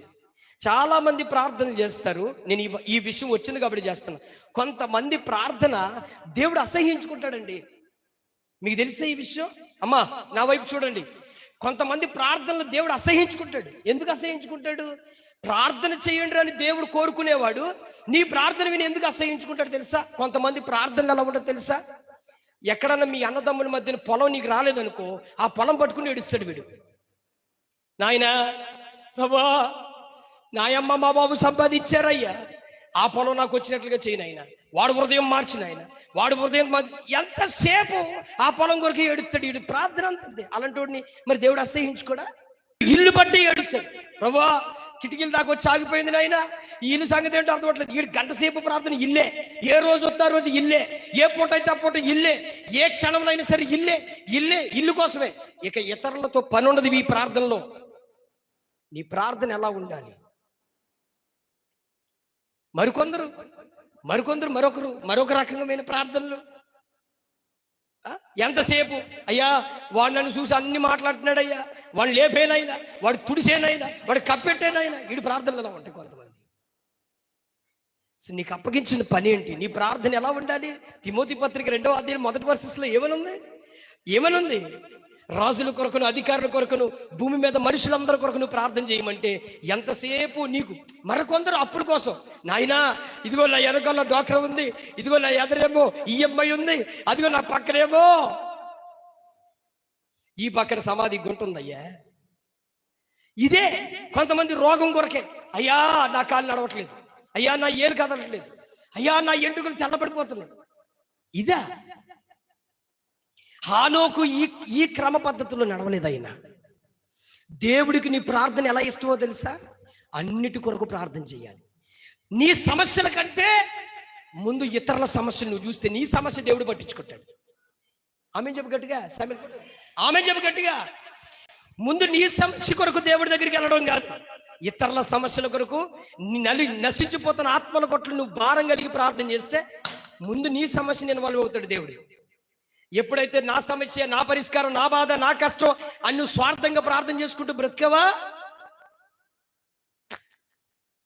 ఇక నిన్ను పక్క పెట్టేస్తాడు. నువ్వు ప్రభువా అన్నప్పటికీ బాబో ఏం లేకపోతున్నాడు నాయన, నీ గొడవ ఏందిరా బాబు అనుకుంటాడు. నిజం. ఎక్కడ దాకా ఎందుకండి, మేమే ప్రార్థన చేయించుకుంటూ వస్తారు కదా కొంతమంది. ఎవరైనా చెప్పిన సమస్య చెప్తారు వాళ్ళు. ఎలా చేయాలి? చెప్పిన సమస్యే, అయ్యా ఇగో ఈ పక్క నుంచి తుంటంతా లాగేస్తుంది అయ్యా అని అంటారు అనుకో, ఈ వారం ప్రార్థన చేస్తాం, అయ్యా ఇవికున్న ఈ తుంటి బలహీనత స్వస్థపరిచిన అయ్యని ప్రార్థన చేస్తే వచ్చే వారంలో అదే సమస్య పర్లా. సరే పోనీ వచ్చే వారంలో ఆ బాధ ఉంది కదా చేసామనుకున్నా, ఏకంగా ఈ క్రిస్మస్ నుంచి వచ్చే క్రిస్మస్ వరకు అదే ఉంటుంది. నేనేమంటానంటే, ముందు నువ్వు ఏది కోరుకుంటున్నావు? ఇది కోరుకుంటావా? నా పక్కన, అయ్యా నా పక్కన ఒక అన్యురాలు ఉంది, ఆమె భయంకరమైన ఈ స్థితిలో ఉందయ్యా, ఆ స్థితిలో ఆమె మారాలని ప్రార్థించి అది కోరతావయ్యా, అది కోరం. అయ్యా నాతో పాటు పనిచేసే నా స్నేహితుడు అక్కడ ఉన్నాడు, వాడు మద్యానికి బానిస అయిపోయాడు, భార్య భర్తలకు దూరం అయిపోయాడు, లేక రకరకమైన వ్యసనపరుడు అయిపోయాడు, అయ్యా అతని కొరకు ప్రార్థన చేయంటే అదొక మంచి లాభం. ఈ మధ్యన ఒక సిస్టర్ అలాగే అడుగుతుంది, నా బిడ్డ కోసమే ప్రార్థించి, ఆడి కోసమే ప్రార్థించి, ఆడి కోసమే ప్రార్థించి, ఇక ఆడి కోసమే చెయ్యాలి నేను, ఇంకా ఎవరి కోసం చేయకూడదని. ఏనాడైనా కోరుకుంటానేమో, అయ్యా నశించిపోయే ప్రజల కొరకు చెయ్యి. ఇదిగో నేను ఈ దేశంలో ఉన్నాను కదా, ఈ దేశంలో ఉన్న చుట్టుపక్కల నా ప్రజలు ఉన్నారు, ఇదిగో నేను ఎవరి ఇంట్లో పని చేస్తున్నానో ఆ ఇంట్లో అరాబీ వాళ్ళు ఉన్నారు, వాళ్ళు మారినట్లుగా ప్రార్థన చేయమని ఏనాడైనా కోరుకుంటానా? కోరుకున్నట్టుగా మాట్లాడుతుందా? లేదే. నా కొడుకు కోసమే చెయ్యి, ఆడు బాగుండాలి, ఆడు ఎంతసేపు బాగోడు, అడిగిన కొద్ది బాగోడాడు. నేనేమంటానంటే, మనం ఏదైతే పట్టుకుని ప్రార్థన చేస్తామో అది కాదు, మారాలి. Change your prayers. ప్రపంచవ్యాప్తంగా అనేక విషయాల కొరకు, అనేక సమస్యల కొరకు ఎప్పుడు ప్రార్థన చేయాలి. మన సమస్యల కొరకు చేసుకో, తప్పులేదు, కానీ అదే పట్టుకుని మన ప్రభు పాదాల కాడ కూర్చోకూడదు. అందుకే అసలు అక్కడికే చెప్తున్నాడు, మనం ఎలాగూ ప్రార్థన చేయాలో మనకు తెలియదు గనుక ఆయన ఎలా ప్రార్థన చేస్తున్నాడంట? సౌఖ్యమైన మూలుగుల చేత ఆయన మన విషయమై విజ్ఞాపన చేయుచున్నాడు అంటున్నాడు పౌలు. ఎలా ప్రార్థన చేయాలో మనకు తెలియదని ముందే చెప్పేశాడు. అంటే మన మైండ్ ఏంటో ఆయనకు అర్థమైపోయింది. మీకు అర్థం కాలేదు ఇప్పుడు చెప్పేది. స్తోత్రం కలుగును గాక. హల్లెలూయా. ప్రియులారా, హానోకు కుటుంబమును పెట్టుకుని, హానోకు పిల్లలను పెట్టుకుని ప్రతిరోజు నడిచాడండి. నేను చెప్తున్నాను, కొంతమంది ప్రతిరోజు ఉదయమే ప్రార్థన గుర్తు, మరలా ఉదయాన్ని నుంచి సాయంత్రం పడక దాకా ఇంకా దేవుడు గుర్తుండడానికి. నీ పనిలో కూడా నువ్వు ప్రార్థన చేయడం నీకు రాదు, స్తుతించవు, సమస్యను బట్టి ఆరాధించవు. అంటే ఎవ్రీ డే ఎవ్రీ మినిట్లో దేవుని గూర్చి నీకు నీ నోటిలో లాలాజాలం ఊరినట్లుగా దేవుని విషయంలో నీకు అలా ఊరాలా. హానోకు ఆ రీతిగా నడిచాడు. అందుకే తట్టుకోలేకపోయారండి వాళ్ళిద్దరి మధ్యన కమ్యూనికేషన్. అన్నా మీకు చెప్పనా, హానోకు శరీరంతో ఎత్తబడిపోవడానికి రీజన్ ఏంటో తెలుసా? దేవుడికి హానోకున్న బంధం చాలా దూరంగా ఉన్నారు కదా. మరి హానోకేమో భూమి మీద ఉన్నాడు, దేవుడేమో ఉన్నాడు. అరే బాబు, రోజు మన ఇద్దరికి ఇది కుదరదు, కానీ నువ్వు నా దగ్గరకు వచ్చేసావు అనుకో, నాతో కలిసి ఉంటే ప్రాబ్లమే లేదు, తీసుకెళ్ళిపోయాడు అంతే. వాళ్ళ ప్రేమ ఎంత గొప్పదో చూడండి, ఎంత లవర్స్ లా ఉన్నారు చూడండి వాళ్ళు. హానోకు భార్య పిల్లలను పెట్టుకున్న ఆయన నడక దేవుని వైపే పెట్టుకున్నాడు, దేవుని గురి పెట్టుకున్నాడు. మనము మన గురి మన పిల్లల వెనకాలే నడుకుంటుంది, లేక మన భార్య వెనకాలే నడుకుంటుంది, లేక మన భర్త వెనకాలే నడుకుంటుంది, లేకపోతే వీళ్ళ భవిష్యత్తుల మీద ఉంటుంది. ఇంతకీ నువ్వేమో కొలాప్స్ అయిపోతున్నావు. కాదు, అది దేవుడికి అప్పచెప్పు, ఆయన చూసుకుంటాడు ఏదైనా. మనము దేవునికి కంప్లీటెడ్గా సరెండర్ అయ్యి కనబడుతూ ఉండాలి. అయ్యా, వీళ్ళు నాకు ఇచ్చిన జస్ట్ రిలేటివ్స్ అంతే. నీకిచ్చిన భార్య నీకెక్కడ ఎవరిచ్చారైనా? ఆయన ఇచ్చాడు నీకు. నువ్వు తెచ్చుకున్నావు ఎక్కడి నుంచన్నా? ఎవరిచ్చారమ్మా? మనిషికి బంధుత్వం ఎవరిచ్చారు? దేవుడిచ్చాడు. నీకు పెద్దమ్మైనా చిన్నమ్మైనా మేనత్త అయినా ఎవరైనా వదిన గారైనా ఎవరైనా సరే, అన్నా తమ్ముడు, నువ్వు తల్లి గర్భంలోంచి నువ్వు ఒక్కడవే వచ్చావు. నువ్వు ఒక్కడవే వచ్చినప్పుడు నీ మైండ్, నీ యొక్క కంప్లీటెడ్గా నువ్వు దేవుని కొరకే నిలబడి బ్రతుకు వ్యక్తిగా ఉండాలి. అది కొంతమంది త్యాగం భార్యల కోసమే త్యాగం చేసేస్తారు వీళ్ళు, కొంతమంది త్యాగం భర్తల కోసం చేసేస్తారు వీళ్ళు. ఇంతకీ నీకోసం రక్తం కాచి చచ్చిపోయిన ఆ దేవుడి కోసం చెయ్యవు. పరలోకం మీ ఆయన ఇస్తాడా? తిప్పు కొడితే నేను ఇంకో దేశానికి తీసుకెళ్ళాడు. అవును, తీసుకెళ్తాడా?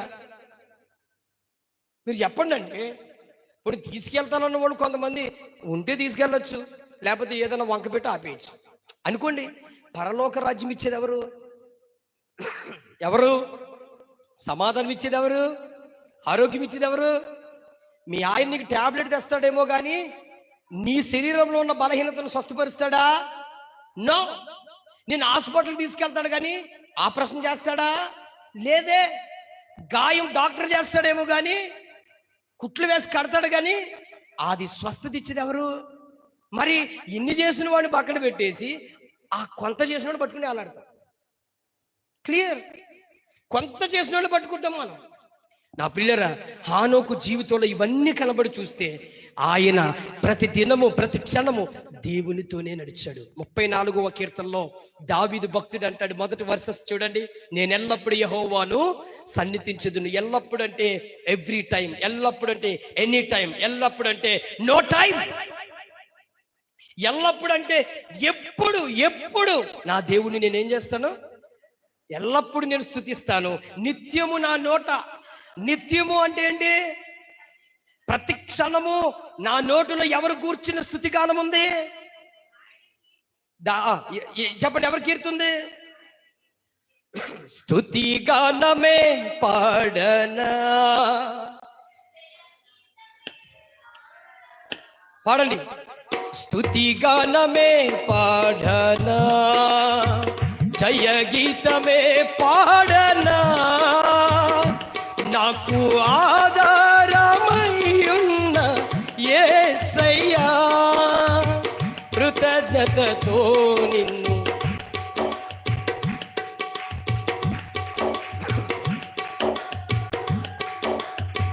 యేసయ్యా, నీకు కృతజ్ఞుడనై జీవిత కాలము సాక్షినైయుందును.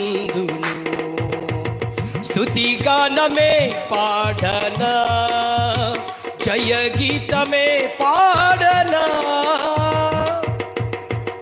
నమ్మదగినవి పాడాలి మీరందరూ.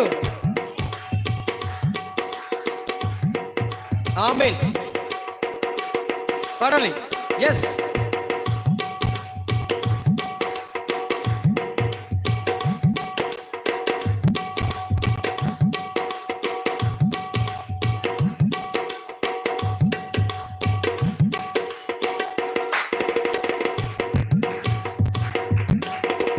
పాడండి.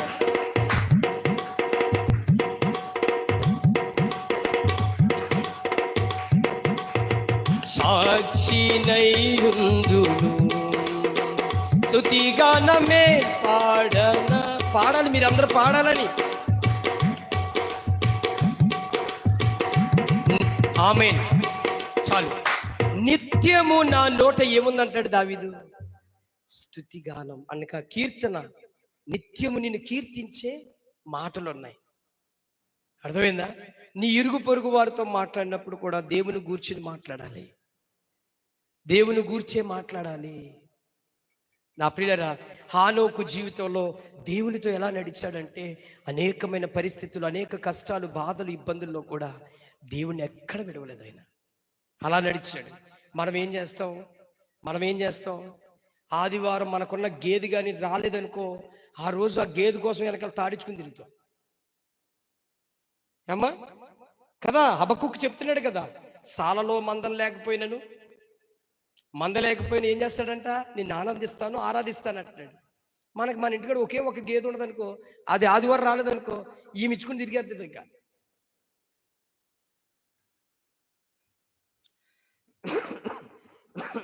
అర్థమైందా? సో ప్రియులారా, ఇక్కడ భక్తుడు ఏ రీతిగా నడుచుకున్నాడో మనకు అర్థమవుతుంది. హానోకు ఏ రీతిగా తన భక్తి జీవితాన్ని కనుపరుస్తున్నాడో చూడండి. సరే, ఇక్కడ 300 ఏండ్లు నడిచిన విధానం చూసిన తర్వాత దేవుడు ఇప్పుడు హానోకుని సడన్ గా తీసుకెళ్ళిపోతున్నప్పుడు ఇప్పుడు హానోకు ఏమైనా అబ్జెక్షన్లు పెట్టుకున్నాడా? మాట్లాడాలి. ఈ మధ్యన ఒక అమ్మని, అమ్మా చర్చికి ఎన్నాళ్ళ నుంచి వెళ్తున్నావు అని అడిగా. అయ్యా 15 సంవత్సరాల నుంచి వెళ్తున్నాను అన్నది. బాప్తీసం తీసుకున్నావా అంటే తీసుకోలేదయ్యా. మరి ఎందుకు తీసుకోలేదు? అయ్యా ఇల్లు ఒకటి కట్టున్నాను, ఈ మధ్యలో మరలా కొడుకు పెళ్లి చేసేస్తాను, ఈ 2 అయిపోయిన తర్వాత నేను బాప్తీసం తీసుకుంటానంట. నేను అప్పుడు ఒక మాట అన్నాను, ఈ లోపల సమాధి పెట్టేవాడని తెస్తే ఏంటన్నాను. అదేంటి పాస్టర్ గారు అంత మాట అన్నావు అన్నది. అవును, ఏ దినము ఏ పాటిదో ఎవరికి తెలీదు. మనుషుడు ఏ విధంగా ఉన్నాడంట? అప్పుడే పూచిన పుష్పం వలె, పువ్వు వలెది పుయ్యును, అది రాలును, అది గాలి వీచగా దాని చోటు ఎరగకుండా వెళ్ళిపోతుంది. ఇప్పుడు ఎలా చెప్తున్నానండి, మనిషి ఇప్పుడు మనం ఉన్నాం, మనం పూసే పుష్పంలా ఉన్నాం, కలకల్లాడిపోతూ ఉంటాం కదా. పువ్వు ఎలా ఉంటుంది? పొద్దుటే అన్నా చక్కగా కలకల్లాడుతుంది, సడన్ గా అది రాలిపోద్ది. మన ప్రాణం కూడా పోయిందనుకో, అది వాడిపోయినట్లుగా మన శరీరం కూడా ఏమైపోద్ది? వాడిపోద్ది, వాసన వచ్చేస్తాం. ఇప్పుడు దాని గాలి వీచగా దాని చోటు అక్కడ ఉన్నదంట. అంటే మన ఇంట్లో వాళ్ళే మనం తీసుకెళ్ళి అజ్జినిగిని తీసుకెళ్ళి కప్పెట్టండి రా అంటారు. ఎవరండి? నీ కొడుకులే, నీ కూతురులే. ఎవరండి? నువ్వు కన్న కూతురులే, నువ్వు కన్న కొడుకులే. ఏమంటారు? తీసుకెళ్ళిపోండి అయ్యా, అర్జెంట్గా కప్పెట్టండి విని అంటారు. మరలా ఏడాదికి వచ్చి ఆ వారానికి వచ్చినప్పటికీ శుభ్రంగా బిర్యానీ వండుకుని తినేస్తారు. ఎవరు తినరండి? అందరు తినేస్తారు. ఇంతగా అర్థమవుతూ ఉంటే ఆమంటది 15 సంవత్సరాల నుంచి మందిరానికి వెళ్తుందంట, 15 సంవత్సరాల నుంచి బాప్తిసం లేకుండా తిరుగుతుంది. ఆ మాటకి నేను ఒకటే మాట చెప్పిన, అమ్మా ఇలాగే గాని ఉంటే ఏ క్షణమున నీ ప్రాణం పోతుందో తెలీదు. ఆ క్షణంలో నువ్వు ప్రాణం పోయిన వ్యక్తివైతే, మారు మనసు లేని వ్యక్తివైతే, బాప్తిసం లేని వ్యక్తివైతే నిశ్చయముగా నరకాగ్నికి పాత్రులవుతావు. చాలా మంది పిల్లరా కుటుంబాలను అడ్డం పెట్టుకుని భక్తి జీవితాన్ని ఇలాగే, నా కూతురికి పెళ్లి చేసాక, నా కొడుకు పెళ్లి చేసాక, నా మనవరాలు పుట్టిన తర్వాత, వాళ్ళకి అది అయిన తర్వాత, ఇది అయిన తర్వాత, నాకు అది వచ్చిన తర్వాత, ఇది వచ్చిన తర్వాత, ఉద్యోగం వచ్చిన తర్వాత, ఇలాంటి షాకులు చెప్పుకుని దేవుని సన్నిధిలో నడిచే తీరు అసలు ఎన్నడూ చేయొద్దు. అదొక భక్తి జీవితం కాదు. హానోకు దేవుని పిలుపు వచ్చిన తర్వాత, ఇప్పుడు హానోకి బుడ్డ పిల్లలు ఉన్నారు అనుకోండి, బుడ్డ పిల్లలు, చిన్న పిల్లలు ఉన్నారు. ఆ చిన్న పిల్లల్ని, అయ్యా ఈ చిన్న పిల్లలు కొంచెం ఎదిగి వాళ్ళకి పెళ్లిళ్ళు చేసి వాళ్ళకి భర్తలను అప్పగించేసి, నా ఇంట్లో ఇంకా ప్రాబ్లం అంతా పోయిందయ్యా, మా అమ్మ మంచం మీద ఉంది, హాస్పిటల్ తీసుకెళ్ళి లేడో. మా ఆవిడకేమో కూలి పనికి వెళ్ళి తెచ్చే డబ్బు అప్పు కట్టడం తెలీదు. నా పిల్లలు చిన్నపిల్లలు అయ్యా, ఒక 2 పిల్లలకు పెళ్లి చేయాలి, ఇంకో 3 పిల్లలేమో బుట్టబుట్ట పిల్లలు స్కూల్లో వేయాలి. ఇదిగో మరలా అప్పులోడు చచ్చాడని ఇలా అంటారని ఆడికి అది కట్టాలి, వీడికి ఇది కట్టాలి, ఇవన్నీ చెయ్యాలయ్యా, కాబట్టి కొన్ని రోజులు టైం ఉండయ్యా అన్నాడా?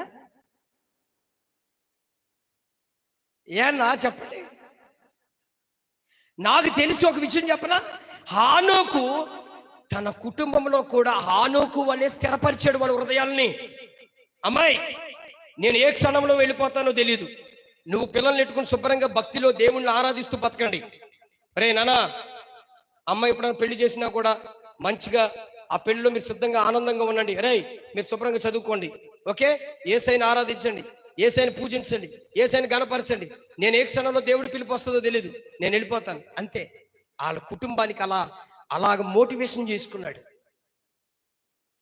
వాళ్ళు పట్టుకుని నడానికి తాడు కట్టుకోలేదండి, నడానికి తాడు కట్టుకోలేదు. భార్య ఒక తాడు, పిల్లలు ఒక తాడు, వాళ్ళ ఇల్లు ఒక తాడు, వాళ్ళ పొలాలు ఒక తాడు, లేకపోతే ఇంకొక పరిస్థితులు ఒక తాడు, అలా పెట్టుకోలేదు ఆయన.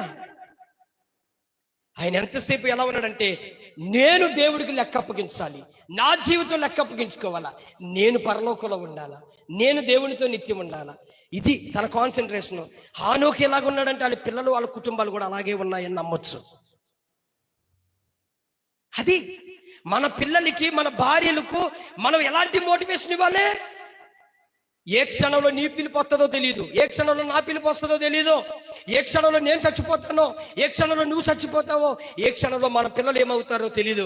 కాబట్టి దేవుని కొరకు నిత్యము, ప్రతి దినము, ప్రతి క్షణము మన లెక్క కట్టే ముందు మనం ఇలా బ్రతకాలని చెప్పిన వాళ్ళు ఎంతమంది పేరెంట్స్ ఉన్నారు మీలో? ఎంతమంది ఉన్నారు మీలో? మీ భార్యలకు ఇలా చెప్పుకునే వాళ్ళు ఎంతమంది? నా భార్యకి ఇప్పటికీ చెబుతాను, ఈ క్షణానికి చెప్తా ఉంటాను నేను. అమ్మాయి, ఏ క్షణంలో దేవుడి పిలుపు, నా మరణం పిలుపు వస్తే సంఘాన్ని కట్టుకుని నిలబడు, నడుము కట్టుకుని నిలబడి ఇక్కడ పరిచర్య చేయి.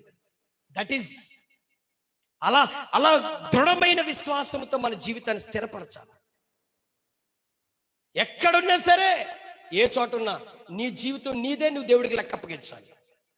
ఇప్పుడు మీ కుటుంబం అంతా అక్కడికి వెళ్ళింది అనుకో, నీ ఒక్కరి వ్యక్తి కోసం నీకు, అబ్బాయి ఏంటి నీ సంగతి ఏంటి, మరి నేను ఇలా ఉండడానికి, నేను ఇలా బ్రతకడానికి నాకు కారణం ఆవిడండి, ఈవిడి వల్లే.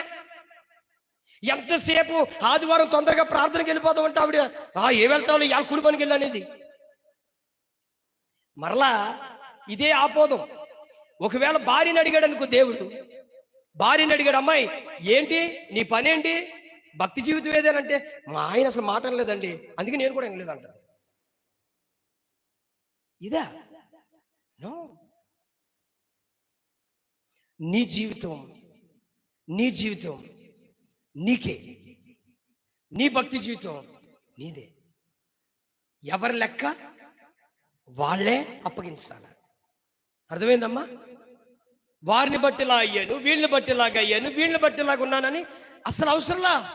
హానోకు ఉద్దేశం ఏంటో తెలుసా? హానోకు హృదయ ఆలోచనలు ఏంటో తెలుసా? అసలు ఈ కుటుంబం, ఈ పిల్లలు, ఈ బంధుత్వం, ఈ పొలాలు, ఈ భూములు, ఇవన్నీ కూడా నువ్విస్తేనే కదయ్యా, నువ్విస్తేనే కదా. ఓకే, నువ్వు బాధ్యతగా ఇంట్లో ఉన్నంత వరకు నమ్మకం చూసుకున్నాడు, పిలిపి వచ్చింది, వెళ్ళిపోయాడు. ఓరు నాయన, ఓరు బాబోయ్, దేవుడు పిలుస్తున్నాడు, వెళ్ళిపోతున్నాడు బాబోయ్ అని చెప్పు గుండ్లు బాదుకుని ఆడలేదు. రెడీ. నా పిల్లరా, ఇక నుంచి హానోకు జీవితం ఏ రీతిగా భక్తి జీవితం కుటుంబాన్ని కట్టాడో అలాగే మనం కూడా ఆ స్థాయిలో ఉండాలా. ఇప్పుడు చూడండి, ఆ మాటలో చూస్తే అక్కడ ఏమైందంట, హానోకుని దేవుడు కొనిపోయెను అని రాయబడింది. ఎలాగంట? ఎలా? సహజంగా మనిషి ఆత్మను తీసుకోవడానికి ఆయన ఏదో రకమైన చంపేసన్నా తీసుకోవచ్చు, దేవుడు అది చేయలేదు. అసలు ఆ టైం కూడా దేవుడికి అవసరం లేదు, వెంటనే. అంటే నాకు అర్థమైన విషయం ఏంటంటే, ఆ కుటుంబానికి దేవుడు చూపించాడు, ఇదిగో ఈ నేటి క్రైస్తవ్యానికి కూడా హానోకు జీవితాన్ని మనకి మాదిరిగా పెట్టాడు దేవుడు. హానోకు ఇలా నడుచుకున్నాడు కాబట్టి అతడి శరీరంతో సహతం తీసేసుకున్నాను. నువ్వు సావాల్సిన పని లేదు. ఆ? మరణం రుచి చూడకుండా నేర్పాడండి. ఎంత గొప్ప బంధం అదండి ఇది నా పిల్లరా. కాబట్టి ఈ దినము ఈ దినము ప్రభు మనల్ని హెచ్చరిస్తున్న మాట, హానోకు వలె ఎంతమంది మన మనసు ఆ రీతిగా కట్టుకుందాం. హానోకు వలె ఆ కుటుంబాన్ని ఎలా ఉన్నారో అలా ఉందాం. హానోకు వలె మన భక్తి జీవితాన్ని ఎలా కట్టుకోవాలో గుర్తుపెట్టుకో. ఏ రోజు నీ రాకడ దినం ఏ సమయంలో వస్తుందో తెలీదు. ఆ పరిస్థితుల్లో నువ్వు ఎత్తబడితే, ఆ స్థితిలో నువ్వు చచ్చిపోతే, ఆ స్థితిగతుల్లో నీ మరణ వార్త అలా జరిగితే ఏంటి ఏంటి నువ్వు వెళ్ళినప్పుడు ఏం జరుగుద్ది? ఇది జాగ్రత్త పెట్టుకోవాలి నా పిల్లరా. నేను ముగిస్తున్నాను. ఈ విషయాన్ని జాగ్రత్తగా పెట్టుకోండి. మనము హానోకు వలె మన కుటుంబంలో అలా బ్రతుకుదాం. హానోకు వలె మన జీవితాలను కట్టుకుందాం. హానోకు వలె ఎలాగూ దేవుని ప్రేమించాడు, దేవునితో నడిచాడు, అలాగూ మనం నడవాలి. ఒక వారం రోజులు భక్తి చేసి, ఓ 10 రోజులు భక్తి చేసి, లేకపోతే ఒక సంవత్సరం భక్తి చేసి, ఇంకో సంవత్సరంలో మానేసి, ఇంకో నెలలు చేసి, ఇంకో కొన్ని రోజులు మానేసి మానద్దు ఇలాంటి క్రియలు. దేవుడికి ఇష్టం లేనివి ఇవి. ఇదిగోండి, తెల్లవారు గట్ల ఆన్లైన్ ప్రేయర్ మనం స్టార్ట్ చేస్తాం. ఈ ప్రేయర్ లైఫ్ టైంగా చేయండి, లైఫ్ టైంగా చేయండి. ఒక ఆపోదించేసుకోండి. ఉదయాన్నే మనం ముఖం ఎలా గడుగుతున్నాం, ఉదయాన్నే మనం మంచినీళ్ళు తాగి టిఫిన్ ఎలా తింటున్నాం, ఉదయాన్నే మన వాష్రూమ్కి ఎలా వెళ్తున్నాం, అలాగే ప్రతి దినము మనం ఇలాగే ప్రార్థన చేయాలి. ప్రతి రాత్రి నా కుటుంబంతో ప్రార్థన చేయాలి. ఒక టైం టేబుల్ దానికి మ్యాక్సిమం చేయండి, స్థిరపరచండి దానికి. దేవుడు ఖచ్చితంగా నీ కుటుంబంలో ఉన్న సమస్యలు, పరిస్థితులు, నీ కుటుంబంలో నీ అక్కర్లు, ఇబ్బందులు అవన్నీ కూడా ఆయన చూసుకుంటాడు. నువ్వు ఆటోమేటిక్గా నీ బరువు, నీ కాడ ఆయన మీద వేసాయి, నువ్వు పక్కకుండు. ఆయన ఇన్వాల్వ్ అవుతే ఎలా ఉంటుందో తెలుసా? అద్భుతంగా ఉంటుంది. ఎప్పుడో జక్క, పొట్టువాడైన జక్క ఎలాగా అన్యాయంగా ఎవరి దగ్గర తీసుకున్నానో నేను 4 గంతులు అప్పచెప్పినోడు నీకు తగలొచ్చు. అర్థమవుతూ మీకు అర్థమవుతే అటు. ఇప్పుడు జక్క ఏమన్నాడండి? ఎవరి దగ్గర నేను అన్యాయముగా తీసుకున్నానో వాడికి ఎంత అప్పచెప్తానన్నాడు? 4 గంతులు. ఇప్పుడు పండు వాళ్ళ కుటుంబం 10 లక్షల దగ్గర కట్టారనుకో, ఇప్పుడు ఏ బ్యాంక్ కూడా సడగా 4 గంతులు మీకు ఇచ్చేస్తానంటే 40 లక్షలు ఇచ్చేస్తాను ఆయన మీకు. అటువంటి వండర్ఫుల్ గిఫ్ట్ దేవుడు ఇస్తానంటే వద్దు మీకు ఏన్నా? ఇప్పుడు జక్కయ్య అలాగే చేశాడు కదండి. మరి నిజంగా జక్కయ్య దగ్గర అప్పు తీసుకున్న వాళ్ళు ఎంత అదృష్టవంతులో చూడండి. మరి ఏ బ్యాంక్ వాళ్ళు ఎలాంటి త్యాగం చేస్తారో కానీ దేవుడు ఆ బ్యాంకును ఉన్నత స్థితిలో ఏమో ఆ బ్యాంకు మొత్తానికి ఎండిఓ, లేకపోతే ఆ బ్యాంకు మొత్తం టోటల్గా ఉండే ఆ గ్రూపు, లేకపోతే రే మనం ఎవరెవరికి అప్పులు ఇచ్చే వడ్డీలు ఇచ్చే వాళ్ళందరూ వదిలేసి శుభ్రంగా వాళ్ళు ఎంత కట్టారో వాళ్ళకి తిరిగి అప్పు చెప్పేస్తారు. అంటే డ్వాక్రా రుణం అయిపో అలా చేద్దామన్నారు అనుకోండి, దేవుడికి సాధ్యం. సంతోషించండి. అలాంటి ఎంత ఆనందమో ముఖాల్లో ఏ జీవనం వస్తుందో. ప్రైజ్ లార్డ్, హల్లెలూయా. కాబట్టి హానోకు వలె మన జీవితాలను స్థిరపరచుకుందాం. హానోకు వలె, ఆ కుటుంబం వలె, ఆ జీవితం వలె హానోకు ఎత్తబడ్డాడు. అలాగే ప్రభు రాజ్యం ఏ క్షణంలో ఏ స్థితిలో వస్తుందో, ఏ మరణం ఏ పరిస్థితిలో వస్తుందో తెలియదు. మనం ఆ సమయంలో ఆ స్థితిలో ఎత్తబడాలని ప్రభు విశ్వాసంతో ఎదురు చూద్దాం. దేవుడి వాక్యమును మన వినికిడిలో దీవించి మన జీవితాలు అలాగూ నడిపించును గాక.